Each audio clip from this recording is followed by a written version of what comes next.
YouTube? What's up with your boy? Sports and Fitness Rants. I'm back, guys. Click that like button. Subscribe to my channel. What's up, y'all? Welcome back, guys. Welcome back. Got another great video for you guys today, as usual. You guys know the deal on this channel, man. We must continue to set the record straight. Stop the lies. Stop the narratives. Stop them from rewriting history. You guys know the deal on this channel, man. It's all about the facts on this channel, guys. And in this video, we're going to talk about how Joel Embiid, man, the man got carried last night, saved by the bunch of role players. He got saved by role players last night, guys, because once again, Joel Embiid does not come up big time when the Sixers need him most. Whenever the games get tougher, Joel Embiid shrinks, man.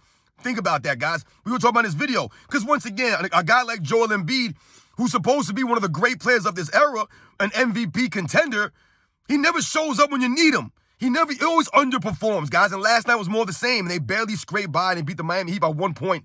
We're going to talk about this video. And I want to thank you guys, everyone across the world, everyone across the states has been supporting my channel, guys. Much respect to all you guys out there.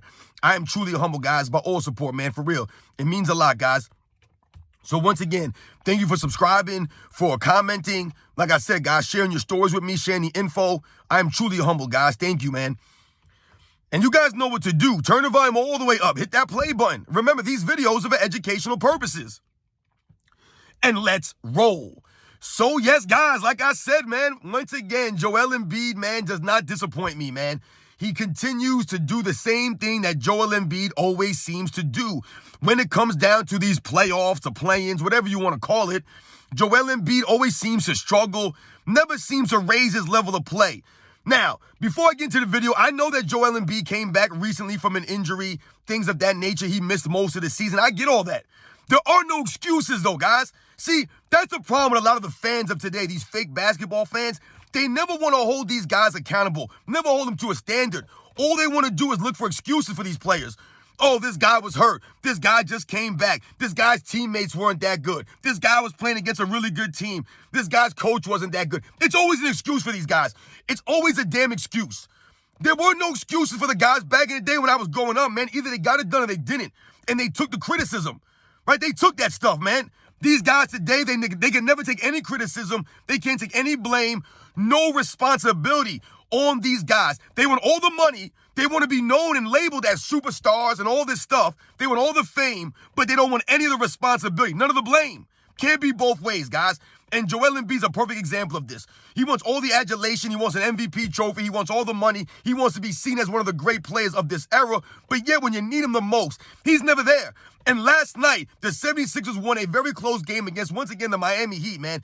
For some reason, the Miami Heat give these teams problems, guys, because it just seems like they have more heart and more grit than any of these other teams, guys.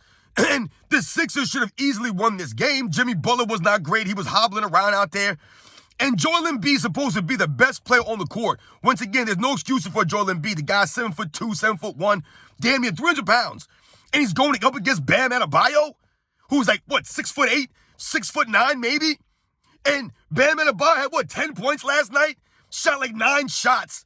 Joel Embiid cannot do anything. Scored 23 points, and he had 15 rebounds. Sounds great, 15 rebounds. But only 3 of them were offensive, guys. So once again, Joel Embiid's exposed is not really being a solid rebounder at that size, really, or a great rebounder at that size. You had 15 rebounds, but only 3 of them were offensive.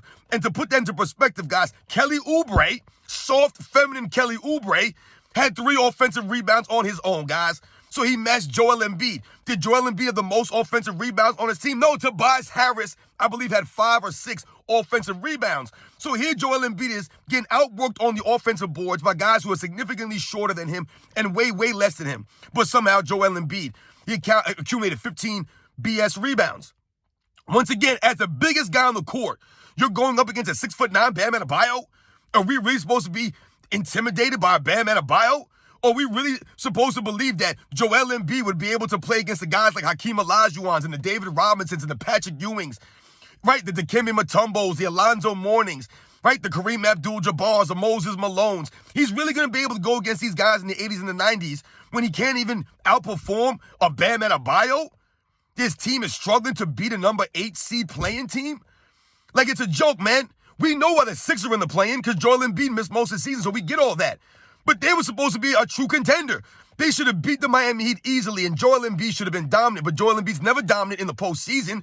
Yeah, he might throw together one good game, but then he'll follow it up with a bunch of mediocre performances.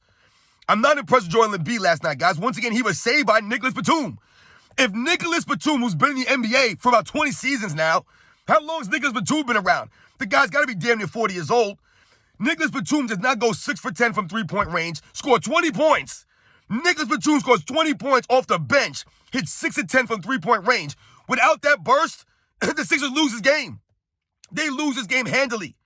So once again, Joel Embiid's exposed, needs to be carried by the role players on his team. No, Tyrese Maxey wasn't great, but once again, who's Tyrese Maxey? He's no one compared to a Joel Embiid. Joel Embiid's a damn MVP winner. Tyrese Maxey ain't win no damn MVPs, man. Yeah, the guy might be able to score some points, but once again, guys, it's his weak era, man, with no defense. No disrespect to Tyrese Maxey. He's a nice, solid player. But Joel Embiid's supposed to be the man on that team, and those guys are role players. All those guys are role players around him, right? They're supposed to be playing their role. And if it wasn't for those guys, they don't get it done. Once again, Joel Embiid flops around in a postseason game. This has been Joel Embiid, guys.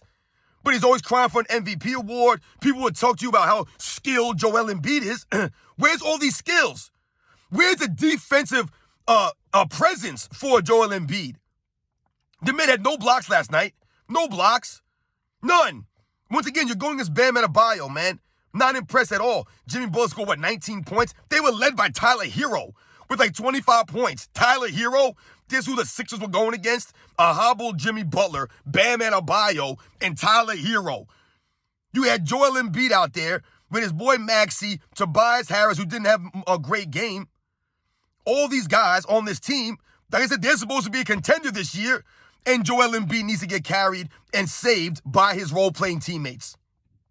Once again, Nicolas Batum coming through when it matters most. Not Joel Embiid, man. Out there, 40 minutes, no blocks, 3 offensive rebounds. How do you get out offensive rebound by Kelly Oubre and Tobias Harris? Once again, going up against nobodies. The Miami Heat ain't like that. They're a solid team, man. They're well coached. And like I said, they're competitive. I get all that. But Joel Embiid, once again, does not make the plays around him better. Does not galvanize these guys. He doesn't. Kyle Lowry, none of these guys. So you guys know the deal, man, on this channel. We must continue to hold these guys to a standard. Joel Embiid must be held accountable, man. Once again, he's going to be playing against the New York Knicks now, the Sixers, right? So, it's one of those things where the matchup is in their favor, right? They're supposed to be a better team than the New York Knicks. You're going to have Joel Embiid going against who? Hartenstein? Come on, man. Once again, let me know who Joel Embiid's going against. Where's his competition at the center position? There's no one around. There's no one in Eastern Conference. And Joel Embiid, man, it's all on him. It's all on him, man. He wants all the money. He wants the MVP trophies, right? He wants all the accolades and stuff. But he don't want none of the blame, none of the criticism. And he never shows up when it matters most. So once again, guys, Joel Embiid has been exposed. He needs to get saved by Nicolas Batum last night. Like I said, if this guy doesn't make those shots, right? The man hit 6 threes. If Nicolas Batum does not make those shots, the Sixers lose this game, guys. Those are the facts, man. Joel Embiid did not have a great game. Like I said, he scored 23 points on not really great shooting. And like I said, he did not really make the plays around him better. And they were playing against a Miami Heat team that no one really expected to do anything. Once again, Jimmy Butler was hobbled. So they should have won this game. But this is what we're talking about, guys. This is what we're always talking about. These guys do not know how to show up when it matters most. These guys are great during the regular season, but then the postseason comes, and all of a sudden, they're not the same players. And like I said, there's no excuse. I don't want to hear about the injuries for Joel Embiid because, once again, I'm tired of hearing about injuries for these guys, especially for Joel Embiid. This guy's always banged up, but then he wants to talk about how tough and strong he is. Where's this guy's heart? Where's your grit at? Going against Bam Adebayo, man. You're the biggest guy on the court. Once again, not impressive, Joel Embiid getting saved by Nicolas Batum and the rest of the role players on the 76ers. You guys know the deal, man. I'll catch you guys on the next one.